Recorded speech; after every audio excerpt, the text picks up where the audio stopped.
We got Thursday night football tonight, and then we also have a trade deadline that just passed as well.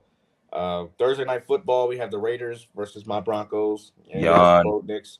Bo Nix gets Another primetime TV. snoozer. Yawn. Okay, I just have to rant for a second. Why are Rant we away. putting the Raiders on prime time? We just need to stop.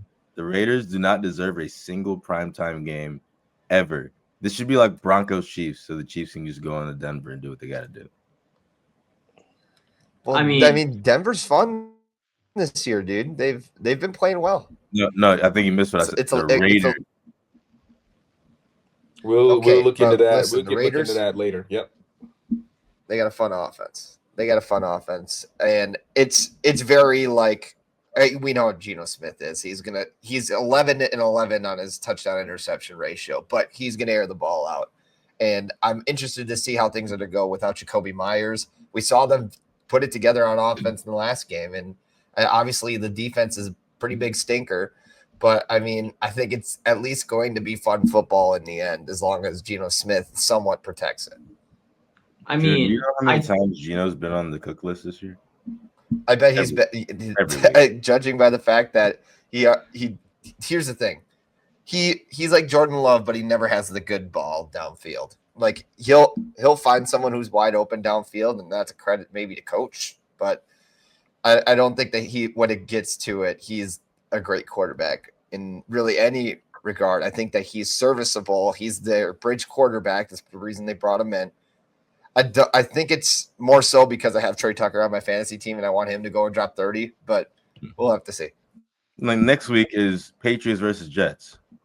Come on, man. I know they're trying to do rivalries on Thursday nights, which is great because in 2 weeks you got Texans Bills. But come on, like this is ridiculous. Texans Bills is another mid game too. There's just that's a pretty especially if Stroud is out. Stroud will be back in 2 weeks. I mean, the thing is too is like preseason, we all thought the Raiders were going to be a little bit better than they've been. Like right. I know we were talking on this show specifically that we were saying, oh, the Raiders might not be awful this year. They might take a couple steps. Maybe Nas wasn't, but the rest of us were all thinking I don't remember. There's a chance they're not as horrible.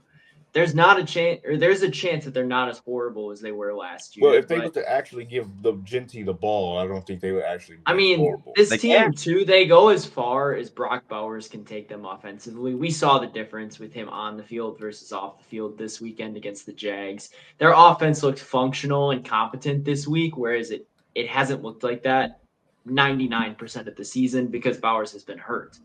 Week 1, it still looked fine. Ever since then, until last week, they looked awful because Bowers wasn't playing. They go as far as he can take them.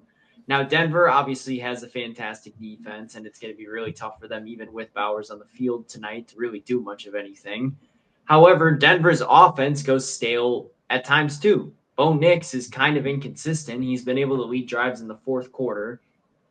But this team was 133-point quarter away from getting embarrassed by the Giants, too. Like, it was very close to happening where they were shut out for 3 quarters, and then they dropped 33 in the last quarter to be able to win, obviously. But Sean Payton. I mean, I don't want to call them fraudulent because I think there is a lot of talent on this team. But I think 7-2 doesn't speak to how good they are. Jalen, you can argue with me here if you want. I completely agree. I'm not going to say. I mean, I'm going to say you're wrong because obviously Bo Nix sometimes he has a problem with overthrowing his receivers. I will say that. Like I said, I will always take the overthrow any time of the week. But when you consistently do it, like you got to you got to drop it in the breadbasket multiple times, more than just a couple times a game. And that's what we say about Caleb Williams too. I be talking to my dad about it. Like, Caleb Williams cannot throw the ball. He cannot drop the ball in the breadbasket. When have you seen Caleb Williams drop back, throw the ball, and drop it into the breadbasket over the shoulder catches? You don't see it. It's always a dart. It's always to the sideline. It's always over the middle. It's always behind the line of scrimmage, right? Or he's running and trying to make a play like he's Patrick Mahomes. So it's like we have to start trying to develop quarterbacks more to be able to drop it in the breadbasket like Patrick Mahomes does, like Josh Allen does, like Lamar Jackson does. Right? They drop the ball over the shoulder and gets their wide receivers a lot of touchdowns. That's why their offenses are so elite. because they are able to drive. They are able to throw the deep ball.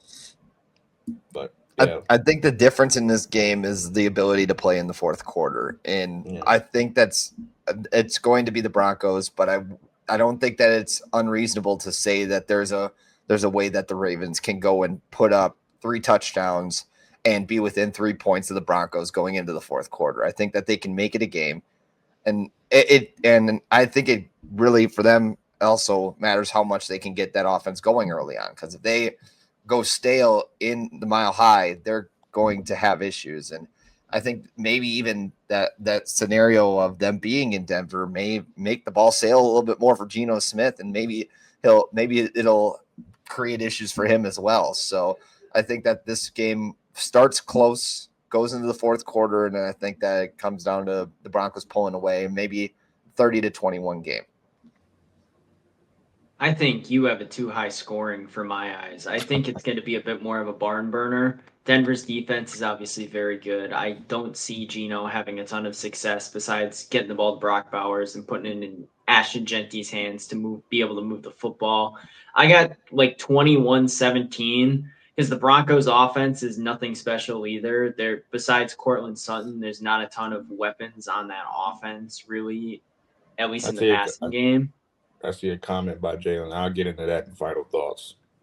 I mean, but yeah, there's not a lot, I don't think, that Denver has to offer offensively that really sets them apart in this. And I'm going to go 21-17. I think the Broncos take care of business here, but it's closer, and I think they need a fourth quarter drive to do it. Look, I'll just say this. If the Raiders have another primetime game, I'm just not gonna watch it. Truly. Look, I know you guys think that this team it should be better. It should have been better. There's nothing on this team that screamed good besides Genty and Max Crosby and Brock Bowers. That's not enough. That's not enough for this team to compete with the other 3 teams in the division, or let alone the AFC in general. It's just not happening. So the Broncos are like 4 points away from 4-4. They screwed it up in the fourth quarter against the Bears, and they screwed it up in the fourth quarter against the Jaguars. They are somewhat competent in that quarter. They could be in a different place right now. And they lost. Yes, you gotta stop saying. You gotta stop. I mean, that goes back to the good teams find ways to win. I'm telling you, they play close ball until the fourth quarter, and then they screw it up. So I don't think that they're like objectively super far behind. I think they just don't play well when the going gets tough, and that we were just talking about that in a different sport. You got to be able to go and do it in the fourth quarter, and they can't. The Raiders organization, they don't get what they usually have to get. They don't have. They need an O-line. They need a quarterback. They should have drafted Shedeur Sanders or something. They should have drafted a quarterback, in my opinion. I mean, it's so many teams because I said they should have drafted. Yeah, but the Raiders and the Giants or the Jets, New York and Las Vegas were like the big ones that everyone was saying. New Orleans was another one, but he didn't even want to go there. But no one wants to go there. But the big ones was New York and Las Vegas. And Vegas had a chance. I mean, Pittsburgh had a chance as well. They didn't take him. It's just Shedeur could have been on this team and been like, okay, my partner's Genty now. I have a great running back, for the first time ever in my career, really. And then, eventually you get a wide receiver. Maybe Jacoby Myers would have took off a little bit more. He would have stayed. They would have traded him. Right. Then now he's gone. But I don't know. Want to pay him. I don't think the Raiders trying to start fresh. They need to get what they need. They don't do it. They don't go after what they need. And that's the reason they're still, kind of poverty. They haven't been in the playoffs since 2021, I believe. So even then, it was a quick exit. Same with 2016 when they made it. They don't win when they go to the playoffs. They get bounced right away. They just celebrate like it's the Super Bowl, and they lose right away. So so let's look at the trade deadline. So we know Dallas got Quentin Williams, and we know that the Colts got SOS. And then we saw Jacoby Myers, I think, go with the Jacksonville, I believe. Yeah. So yep. I don't know how I feel about the half sell. Because you get rid of Williams, you get rid of Gardner, but you keep Breece Hall, you keep Garrett Wilson. They must feel really good about their offensive scheme going forward. Otherwise, I don't. Why? Because it seems like they're selling on defense. I don't think they could have traded Wilson because he was injured. So I think he was kind of off the table. But Breece not Hall, trading Breece.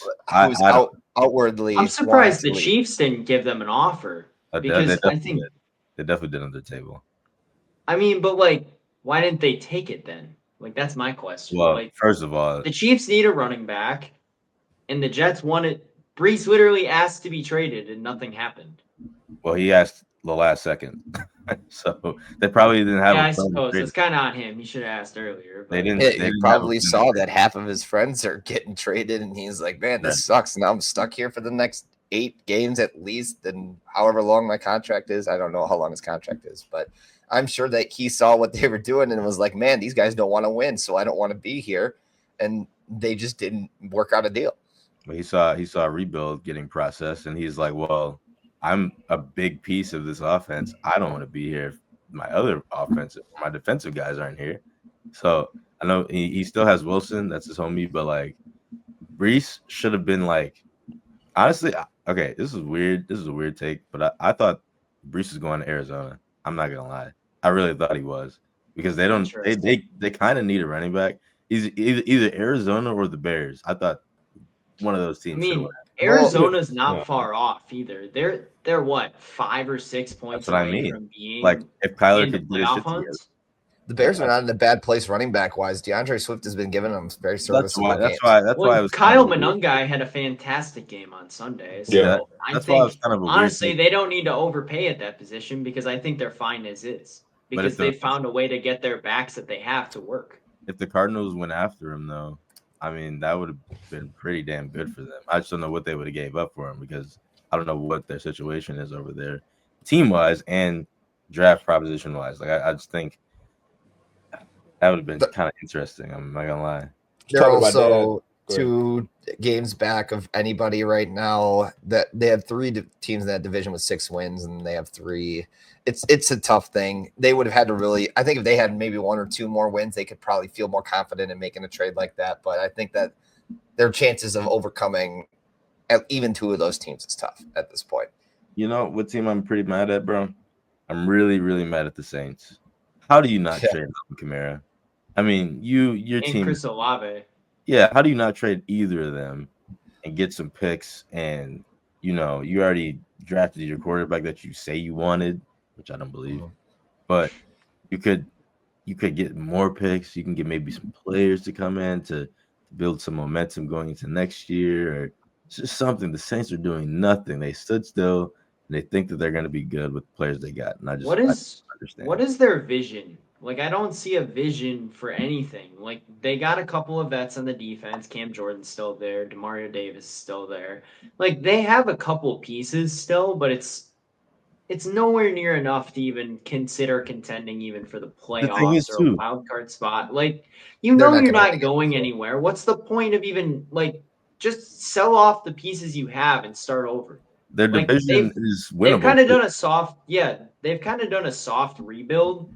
And like you said, Nas, they're in a division where it really would only take like a year of tearing everything down, signing some guys in free agency, getting some new draft-infused talent in there. They could turn it around pretty quick. Atlanta keeps tripping over themselves. Carolina, well, they're one of the most inconsistent teams in football right now. It depends on offense. Tampa is beatable still. Like, they're a very good team, but you could easily get back up into that upper echelon. And you get 4 games against Carolina and Atlanta every single year. And if you luck into the worst AFC division too, you get those games as well. Like, there's a chance here, I think, for the Saints to break out and be at least a little bit better, but they haven't risen to the occasion. Now, that being said, I do think that Rashid Shaheed is a great addition for the Seahawks. I think that that's going to really well complement that offense. I think that he fits in a great role there.